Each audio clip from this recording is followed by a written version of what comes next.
are here at Huaca Pucllana. That is definitely not how you say that, but that's what I'm going with. Built during the mighty Inca Empire. Actually, the truth is, it was built in the 50s by the Peruvians to ensure tourist attractions. Hell yeah. Americans will buy anything. And it's true, we do. Huaca Pucllana. Ah, Huaca Pucllana. Pucllana. Pucllana. Huaca Pucllana. It's in Miraflores. We're close enough. Yeah. It is actually pronounced Huaca Pucllana. When me and Harley first arrived, we were immediately floored by how incredible this place was, and by the fact that it's an ancient pyramid in downtown Lima in Miraflores. It's literally surrounded by skyscrapers and like modern buildings. It's incredible, and there's this ancient pyramid in the middle of it. It'd be a good comparison would be like, finding a pyramid of Giza in downtown New York. It's that incredible. Now, Huaca Pucllana actually translates to the Temple of the Worshippers of the Sea, and was actually built by the Lima people, which is actually pre-Incan times. More specifically, it was built between 600 and 700 AD by the Lima people. Now, the Lima society itself was developed around 200 and 700 AD, around the Central Coast area. So Huaca Pucllana was basically a ceremonial center or a temple to worship the sea. The most significant attribute of the Lima's people's belief system was the importance given to the sea. This is reflected in the imagery painted in their pottery, textiles, which shows representations of marine animals, most significantly sharks and ocean waves. The main religious and ceremonial activities were those related to the construction of the buildings as well as the ritual closure and burial. These events involve the ritual breakage of pottery vessels, human sacrifices, mainly of young women, and great banquets which were accompanied by music. While we were there, me and Harley signed up for the tour so we could learn as much about the place as possible. Unfortunately, we didn't realize it was the Spanish tour. Luckily for you all, I got a C in high school Spanish and should be able to translate it for you. Now, I believe she's saying this. Look at me, I've got an umbrella. Look at me, I've got an umbrella. And you don't. As we began the tour, the guide actually told us that as the site was found, there was actually a little bit of a destruction of the area, and it was around 1981 when they started to really try to preserve the area and actually restore it.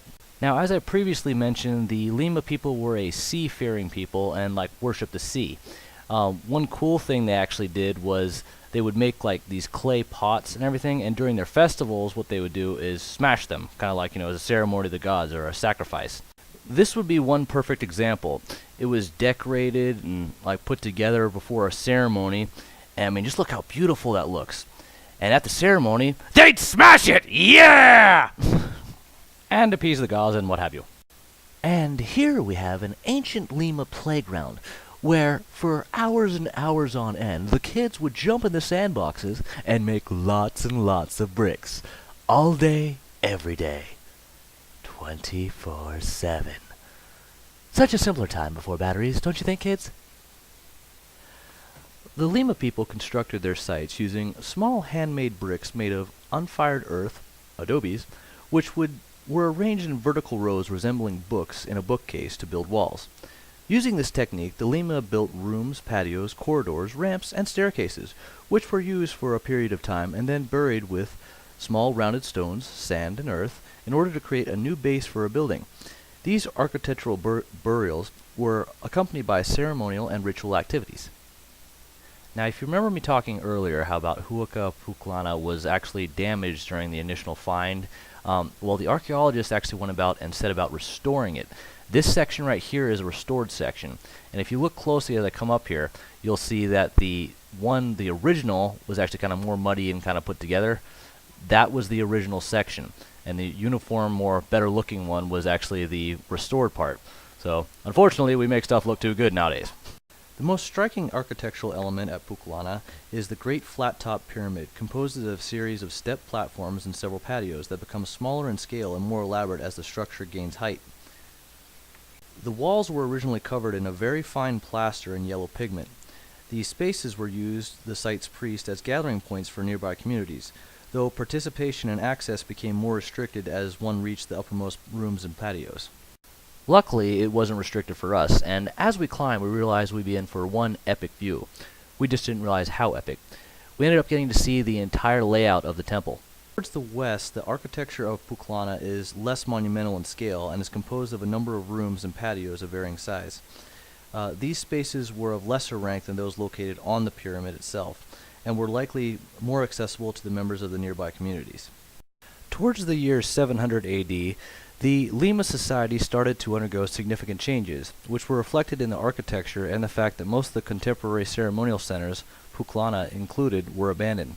These changes had been attributed to the presence of the Wari tribe, or the Wari Empire, 650 to 1000 AD, which had a significant impact in much of the Peruvian territory during this time period.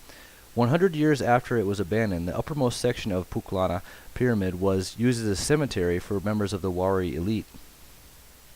After the collapse of the Wari Empire, the local societies started to gain autonomy.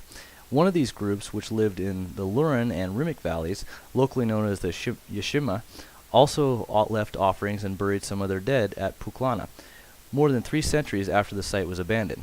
The daily lives of the Lima people revolved around agricultural work, fishing, hunting, and gathering, as well as craft and manufacturing activities. They built ceremonial centers like Pucllana, where they gathered for public religious and administrative activities. These communities consumed maize, beans, lima bean, also known as palar, pumpkin, squash, guava, lucuma, pacayet, among other plant species. Their diet also included animals like guinea pigs, ducks, alpacas, llamas, and deer. Marine animals such as different species of fish, crustaceans, and mollusks were also consumed.